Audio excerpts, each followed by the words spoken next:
नमस्ते।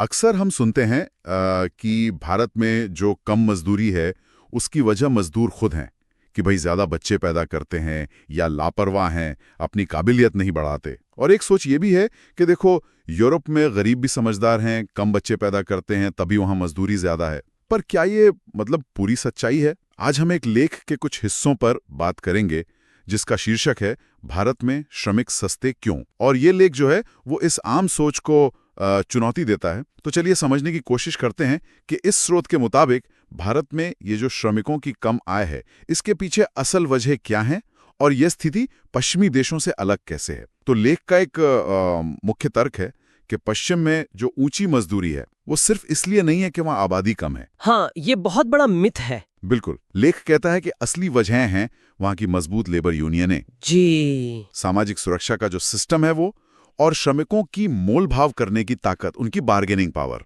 सही है। वहाँ जो न्यूनतम मजदूरी, बीमा, पेंशन जैसे अधिकार हैं वो उन्होंने लंबे संघर्षों से हासिल किए हैं। बिल्कुल, और ये विश्लेषण भारत की जो स्थिति बताता है वो एकदम उलट है। यहाँ स्थायी रोजगार, ठीक ठाक मजदूरी और सामाजिक सुरक्षा, खासकर असंगठित क्षेत्र में की सबसे अबा है। हाँ, जहाँ 90% लोग काम करते हैं, वहाँ ये चीजें लगभग है ही नहीं। और लेख एक दिलचस्प बात कहता है कि जब राज्य का सहारा नहीं होता तो लोग भविष्य के लिए क्या कहते हैं, ज्यादा बच्चों को एक तरह की चलती फिरती पेंशन की तरह देखते हैं। अच्छा। तो ये कोई व्यक्तिगत लापरवाही नहीं, ये सिस्टम की वजह से है। हाँ, ये एक अलग नजरिया है। अच्छा, इस फर्क को और साफ करने के लिए लेख में कुछ आंकड़े भी हैं, है ना? हाँ, आंकड़े काफी कुछ साफ कर देते हैं। जैसे न्यूनतम मजदूरी की ही बात करें, भारत में राज्यों के हिसाब से ये कहीं 178 रुपए है, कहीं 400 रुपए प्रतिदिन। जी। जबकि अमेरिका में ये लगभग 600 रुपए प्रति घंटा तक है। कैलिफोर्निया में तो शायद और भी ज्यादा। हाँ, प्रति घंटा, ये बहुत बड़ा फर्क है। ये तो मतलब जमीन आसमान का फर्क हो गया। और सिर्फ पैसों की बात नहीं है, काम के घंटे देखिए। हाँ, ये भी एक मुद्दा है। भारत में हफ्ते में 48 से 60 घंटे काम करना बहुत आम बात है।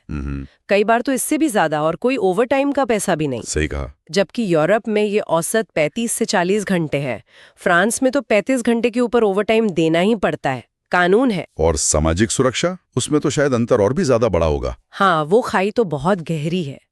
लेख के मुताबिक भारत में मुश्किल से 10% श्रमिक हैं, वो भी संगठित क्षेत्र वाले। अच्छा, सिर्फ 10%? हाँ, जिन्हें पीएफ, ईएसआई जैसी कुछ हद तक सुरक्षा मिलती है। बाकी जो 90% असंगठित क्षेत्र में है, उनके पास कोई गारंटी, कोई सुरक्षा कवच नहीं है। और यूरोप में? यूरोप के ज्यादातर देशों में सामाजिक सुरक्षा का कवरेज 80 से 100% तक है। अरे बाप रे, 80 से 100%? हाँ, मतलब लगभग हर काम करने वाले को स्वास्थ्य बीमा, बेरोजगारी भत्ता, पेंशन जैसी बुनियादी चीजें मिलती हैं। ये तो सोचने वाली बात है कि इतना बड़ा अंतर क्यों है आखिर। बिल्कुल। और फिर यूनियन की ताकत को देखिए। हाँ, उसका भी जिक्र है। इस विश्लेषण के हिसाब से भारत में 7% से भी कम श्रमिक किसी यूनियन के सदस्य हैं। बस 7%? हाँ। जबकि स्वीडन जैसे देशों में ये आंकड़ा 60-70% तक पहुंच जाता है। अच्छा। और अगर प्रति घंटा लेबर कॉस्ट देखें, मतलब 1 घंटे काम करवाने का खर्च, तो भारत में वो है $1.50 से $2।